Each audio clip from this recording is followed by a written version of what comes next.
오늘 국무회의를 통과한 고등교육법 시행령 개정안입니다. 이주호 사회부 총리가 강조해온 대학 내 벽 허물기를 촉진하는 내용들이 담겼습니다.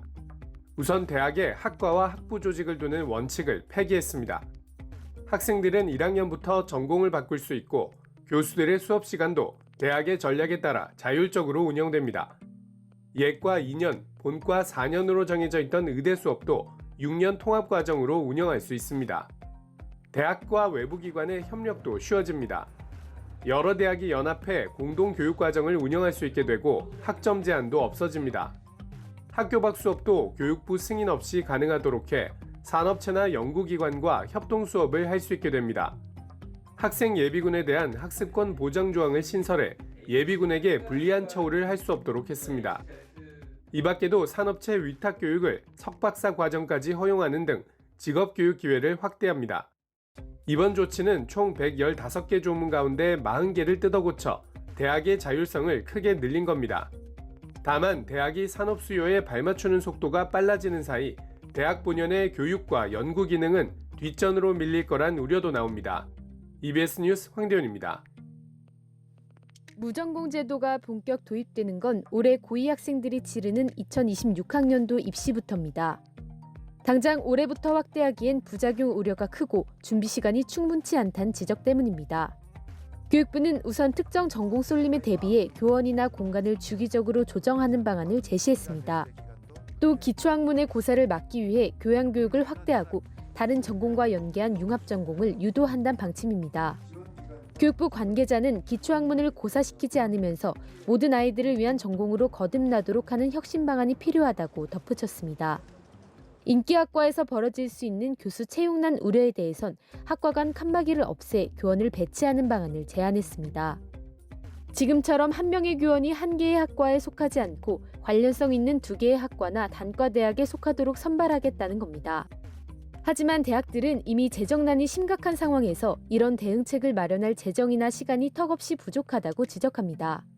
대학들이 좀 돈이 없거든요. 등록금 못 올린 지도 몇 년 됐고, 이런 상태에서 갑자기 그런 강의 인프라 같은 것들을 이렇게 만들어내는 것 자체가 재정적으로 굉장히 큰 부담이 되기도 하고요. 1년이 늦춰지긴 했지만 사실 우리가 2년 예고지이기 때문에 의미가 없다는 거죠. 보통 일이 아니고, 그다음에 저희도 이렇게 학생들 융합 교육해야 되고 나중에 적성에 맞게 선택권 보장, 이거 다 찬성하는데 이게 지금 이렇게 급작스럽게 해도 되는 건지. 실제 한국대학교육협의회 설문조사 결과 대학 총장들 역시 전공 쏠림으로 생길 문제들에 대해 가장 많이 우려하고 있었습니다. 특히 학내 구성원의 반발이 무전공을 도입 확대하는 데 걸림돌이 되고 있다고 답했습니다. 이를 개선하기 위해선 대학에 더 많은 자율성을 주고 의견 수렴과 시범 운영을 거쳐 도입 시기를 조정해야 한다는 답변이 가장 많았습니다. 한편 정부의 무전공 확대 방침으로 자유전공이나 무전공으로 학생을 뽑는 대학은 지금보다 훨씬 많아질 전망입니다. 현재 자유전공이나 무전공을 운영하지 않는 대학 74곳 중 77%는 이후 도입할 예정이라고 답했습니다. 또 운영 중인 61곳 가운데 앞으로 자유전공이나 무전공을 더 확대할 예정인 곳 역시 77%나 됐습니다. EBS 뉴스 진태입니다. 특히 인문학 포함한 기초학문이 위축될 수 있다고 지적을 해주셨습니다. 이렇게 판단하시는 이유는 무엇입니까? 사실 우리는 무전공 모집 제도를 경험했었습니다. 명칭은 다르지만 2000년대 초반에 도입이 돼서 한 10여 년간 운영된 학부제라는 제도가 있었습니다. 그 학부제가 큰 틀에서는 무전공 모집 제도와 크게 다르지 않습니다. 학부제가 2008년에 폐지되고 2010년부터 다시 학과제로 회귀했는데요. 그때 문제로 지적되었던 것은 인기학과와 비인기학과 간의 양극화 현상, 그리고 학생들의 전공 선택의 쏠림 현상, 이런 것으로 인해서 기초학문 그리고 인문학이 상당히 위기에 처했었습니다. 그래서 이런 문제점 때문에 그 당시에 학부제가 폐지되었던 것입니다. 이제 그 당시에 문제가 되었던 부분을 보완할 수 있는 여러 가지 장치가 없이 다시 무전공 모집 제도를 도입한다면은 똑같은 실수를 반복하는 그런 우를 범하게 될 가능성이 많습니다. 네, 이 무전공 확대를 통해서 학문 간의 장벽을 낮추고 이 학생들의 선택권도 강화하겠다는 것이 정부의 도입 취지입니다. 여기에 대해서는 어떻게 보십니까? 물론 앞에서도 말씀드렸던 것처럼 무전공 모집 제도가 그런 취지에 잘 맞느냐 하는 것에 대해서 검토를 해봐야 합니다. 그리고 실제로 우리 대학에서는 다양한 형식으로 무전공 모집 제도를 시행하고 있습니다. 어떤 대학은 모집 정원의 100%를 무전공으로 선발을 하기도 하고 또 어떤 대학은 모집 정원의 상당 부분을 무전공으로 선발하고 있습니다. 그리고 또 많은 대학들은 다양한 형태로 무전공 선발을 지금 시행하고 있습니다. 저희 서울대학도 마찬가지입니다. 자유전공학부에서 매년 123명을 무전공으로 선발하고 있습니다. 그런데 이 무전공 선발 제도는 그 대학의 교육 이념이나 철학, 인재상에 따라서 다양한 방식으로 운영이 되는 것이 맞습니다.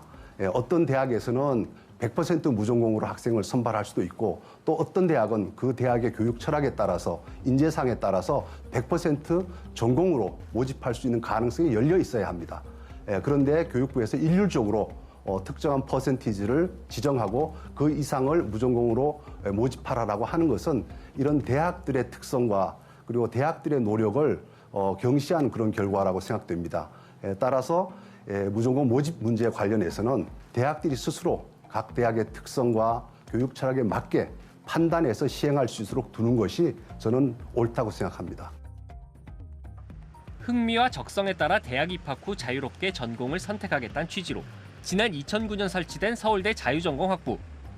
문과생도 수학 기초 과목을 들으면 자연계열 학과 전공을 선택할 수 있고 전공을 바꾸거나 취소하는 것도 한 번은 가능하게 했습니다. 이에 따라 첫 신입생이 전공을 선택한 2010년부터 지난해까지 14년간 전공 선택 후 철회 비율을 살펴봤더니 전체 학생의 13%가 첫 전공 선택을 물은 것으로 나타났습니다. 단과대별로 생활과학대학의 전공 취소 비율이 34%로 가장 높았고 인문대와 자연과학대가 20%대로 뒤를 이었습니다.